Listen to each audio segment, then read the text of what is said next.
Magkakaibigan kami. Bakit ganun yung ginawa ni... ng mga katanungan sa inyo na maaari nyo pong sagutin, maaari nyo din pong hindi sagutin. Kung ano po hinaharap natin. Ngayon po ba si Mark Lawrence Mendoza? Basta-basta lang. Tao po. Tao po. Sino po yan, ma'am? Ano po yan, ma'am? Magandang araw po. Ako po si Police Inspector Septimo. Kasama ko po ngayon si Police Inspector Mendoza. Iniimbitahan ko po namin kayo ngayon para sa presinto po para sa mga ilang katanungan patungkol sa krimen na nangyari sa nakaraang araw. Pangalanan niyo po ba siya? Best friend ko po siya. Maaari po ba namin kayo iniimbitahan ngayon para sa interview? Sige.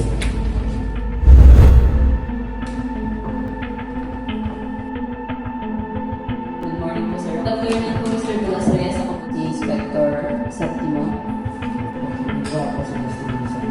Kasama ko po nga si Police Inspector Sa ngayon po, magkakaroon kami ng mga katanungan sa inyo na maaari nyo pong sagutin, maaari nyo din pong hindi sagutin. Pwede po ba namin na ma-record lahat ng ating pag-uusapan ngayon? Walang tama pa rin sa dito, sir. Mahalagang alaman at maunawaan po natin ang buong pangyayari po ng gabi iyon. Kailangan natin magtulungan para malutas po ito kung ano po hinaharap natin. Gusto kong malaman mo na pwede kang magbigay ng impormasyon. Sumagot sa mga tanong namin kung manatiling tahimik. Huwag kang kabahan or matakot. I-guide naman po namin kayo. So, simulan na natin magtanong. Okay lang po ba? Ano po nararamdaman mo ngayon, sir? Kinakabahan. Ano po kinakabahan? Pag nahihiya ko sa masyadong bait ko. Pwede niyo po bang i-clarify or ibahagi po sa amin ang iyong saksihan? Bago pa lang po kayo, may nakapansin na po ako nakaiba sa Pilipinas nila. Yung mga titig na higit kakaiba. Hindi siya po gano'ng uminom ng gabi yan.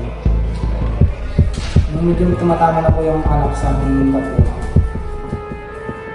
nakita ko po na may nagay si Lawrence sa Pilipinas. Narinig ko rin po na may kasama si Lawrence kay Jake, pumunta sila. Pero nung napatagal na po sila ng pagbalik, doon ko na po nilakasan ang loob ko para sumunod sa kanila. At doon ko na rin po nakita na nire-rape ni Lawrence si Jake nang walang kapangyarihan. Bukas maalala kung ano yung mga nangyari.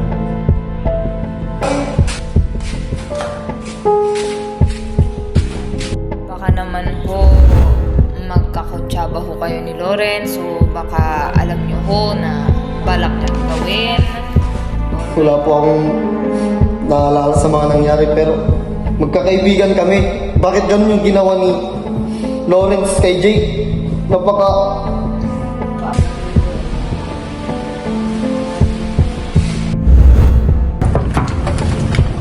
Kayo po ba si Mark Lawrence Mendoza? Ako po yun. Ako po si Police Inspector Septimo. Kasama ko po ngayon si Police Inspector Mendoza. Maaari ka po bang lumabas sa inyong tahanan? Ano po bang kailangan niyo?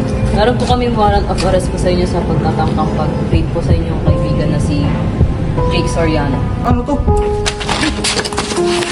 May karapatan kang hindi magsalita. Anumang sabihin mo ay maaaring gamitin laban sa iyo sa lahat ng korte sa Pilipinas. May karapatan kang pumili ng sarili mong abogadong may kakayahan at malaya. Hindi mo ano bang trip mo at ginawa mo yun? Sir, pwede ba? Kaya naman ako. Ang hirap kumalmasin ng raid ng tropa. Hindi ko po alam. At higit sa lahat, hindi ko po ginusto. At wala akong balak gawin yun. Walang ganun. Hindi pa rin wala kang balak. Ano ka, tanga? Ma'am, magtigil ka. May karapatan na tumahimik ang aking kliyente. Huwag mo siyang pilitin magsalita. Pero kung siya lang din naman ang magsasabi ng totoo, edi hindi na tayo mahihirapan. We're not following the law here. Don't make it worse for everyone. Sir, attorney. Let's move forward, okay? Mark, may karapatan kang tumahimik. Pero kung gusto mo magsalita, sige lang, gagabayan kita. Mark, kung may nalalaman ka, mas mabuti pang sabihin mo na. Ay, gusto ko patigil. Pero ayaw na akong tuloy ang sarili ko. Kasi, Attorney, Mark, hindi na tayo magpapadalas-dalas dito. Nanggaling na mismo sa'yo, hindi mo kayang pigilin ang sarili mo. Ngayon pa lang, umpisahan mo na sabihin kung ano ba talaga ang nangyari. Oo, ginawa ko po. Ginawa ko po yun. Di ko po alam kung bakit, pero siguro dahil na rin sa kalasingan na to. Ay, sa wakas nagsalita rin. Salamat, Mark, sa pagiging tapat. Gusto ko lang sabihin sa'yo na lahat ng mga ginawa mo ay may consequences. Magtulungan tayo. May mga hakbang tayo na gagawin. Pero nandito ako para tulungan ka. Pero ang mahalaga, naging honest ka, Mark. Ngayon, Mark, asahan mo na makaharap ka sa kaso ng rape na ginawa mo sa iyong kaibigan. Alam ko hindi ka naman papabayaran ng attorney mo, pero pare-pareho tayo makaharap sa proseso. Ang legal counsel ni Mr. P. Alam natin na yung kaso is medyo sensitive, kaya Nakuwasan. Naging Tapos sa akin yung kapayan ko si Justin para sabihin sa akin yung nangyari daw. Pagkatapos namin Ano pong nangyari? Patapos ito mo. ang napansin ni Justin nung magkakay nung kami. Pinakawakan niya ako ni